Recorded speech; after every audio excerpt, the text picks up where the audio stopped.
Hey y'all, welcome and or welcome back to my channel. My name is Janae, if you didn't know, and today's video is another missing persons case. So if you're ready, let's go. Alright y'all, so today we're going to be talking about the disappearance of 15-year-old Janiah Alexis Walker. And she was born in Milwaukee, Wisconsin to her parents, Tanisha Howard, and unfortunately I don't know her dad's name, but he was in the picture as well. And Janiah is described as being a very soft kind of girl, like very dainty almost. She's very quiet, very caring, and smart as well. And even though Joniah was soft and quiet, she was also very outgoing. But unfortunately, things would change for her when she turned 11 years old after she was SA'd. After this, Joniah started dealing with PTSD, anxiety, and depression. And Joniah's parents saw this change in her, and so they did everything that they knew how to do to try to help their daughter out. And she would start seeing a therapist once a week. And even though therapy seemed to be helpful, Joniah was still dealing with the trauma that was caused by this violation.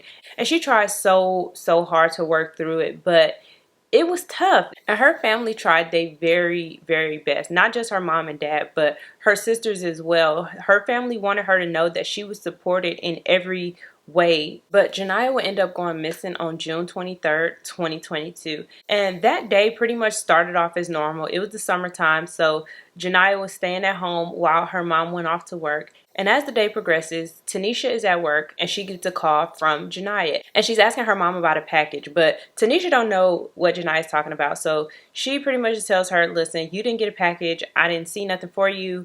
I really don't know what you're talking about. And Joniah was pretty much just like, oh, okay. And unfortunately, that was the last conversation that Tanisha had with her daughter. So that day, Joniah was supposed to be getting picked up by her dad to go get a worker's permit so she could continue working at this local pizza shop called the Pizza Shuttle.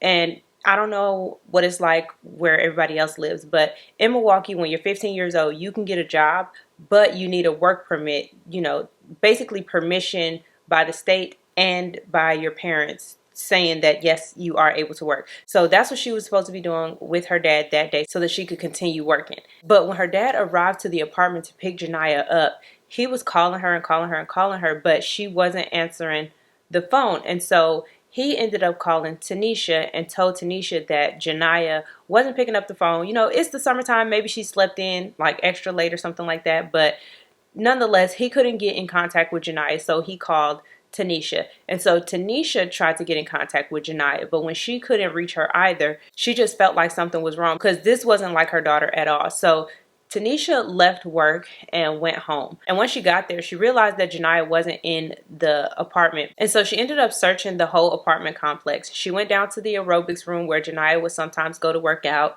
She wasn't there. Tanisha called the pizza shuttle to see if maybe Joniah had picked up a shift. Nobody at the pizza shuttle had seen her. And that's when she went to the police department to report her child missing.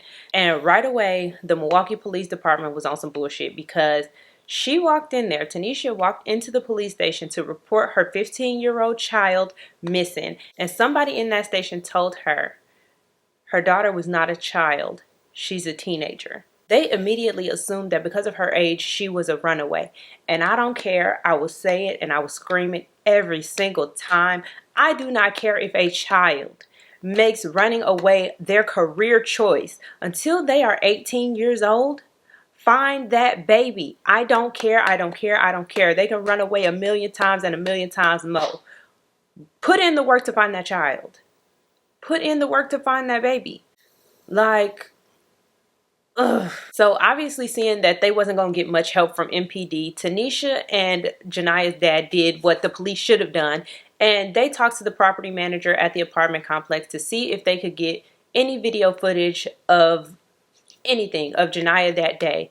And when they looked at the video footage, they actually did see Joniah leaving the apartment complex. The video showed Joniah walking out of the apartment complex at around 2:35 p.m. and she was wearing a big book bag that was delivered a couple days or weeks prior to her going missing.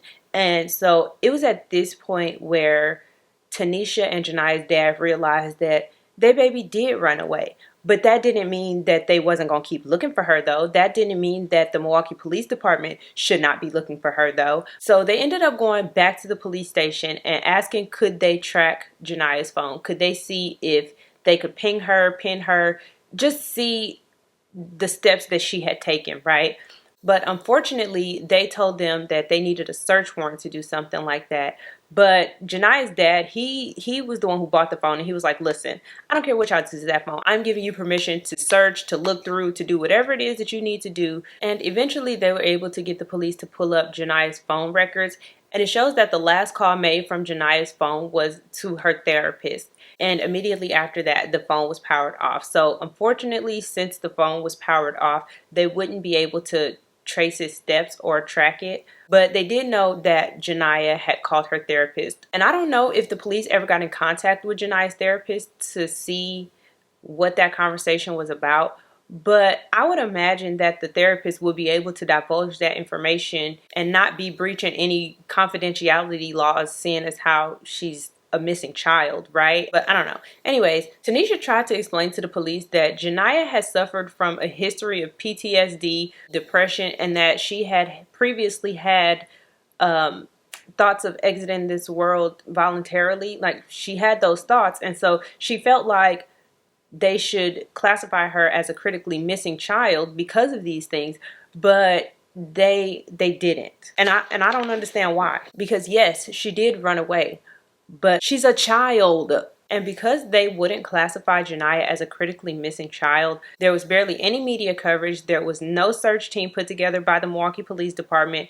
Literally almost nothing was done by MPD. So being that they wasn't getting this help from MPD, Janiah's parents kept going at it solo. And Janiah had actually left her iPad behind. And so they went into her iPad and they was able to recover some of the stuff that was deleted. And in this iPad, Tanisha said that she found some stuff that leads her to believe that Joniah left with a person or some people who she trusted. And after a couple of days of Janiah's family searching on their own and pretty much leading their own investigation, the Milwaukee Police Department finally made their way to Tanisha's apartment. But it seems like they did it just to say that they did it. They didn't do it to really gather any information, because they only sent one officer out. They never went inside Tanisha's apartment. They never went to Janiah's room. They never asked for the iPad. It seems like they just went out there to say, hey, look, we responded to this call. Hey, look, we followed up. And by this point, Tanisha was fed up. She was sick of MPD. They wasn't taking her baby's case seriously enough for her. And they wasn't doing nothing to help her find her child. And so Tanisha contacted the FBI. And once the FBI got involved, they started doing what the police should have been doing in the first place. And they looked into Janiah's account. And what they found out was that there was no evidence of Joniah purchasing a book bag from Amazon. And Tanisha said that she never received any type of receipts or notifications of a backpack purchase from Amazon either. And that could only mean that someone else purchased that book bag from Amazon for Joniah and got it sent to her house. And Tanisha still has the Amazon box that the book bag came in with the tracking number and everything. So 2 more months will go by with no new leads, no new developments in Janiah's disappearance. But Tanisha would end up getting an email from a person who was saying that they were Joniah. And the email was basically saying, Mom, I know you're worried. Don't worry about me. Don't look for me. I'm fine.